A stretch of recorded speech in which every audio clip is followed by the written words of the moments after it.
Hello, everyone. I'm here at the Ojibway Park Nature Center, where this place was once filled with bird feeders, cardinals, blue jays, juncos, all kinds of winter birds. But as you can see, there's not a bird in sight. I can hear one afar off. But I don't know why they stopped feeding them. Feeders are gone. There's a field sparrow there. This feeder's got seed, but there's nothing around.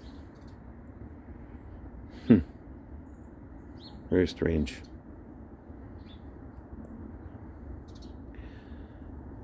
I read recently that there's so many hawks because they're so protected by the law that the hawks feast on songbirds, native birds, and that might be the reason why there's not many birds left. I don't know, it's weird. All right, signing out.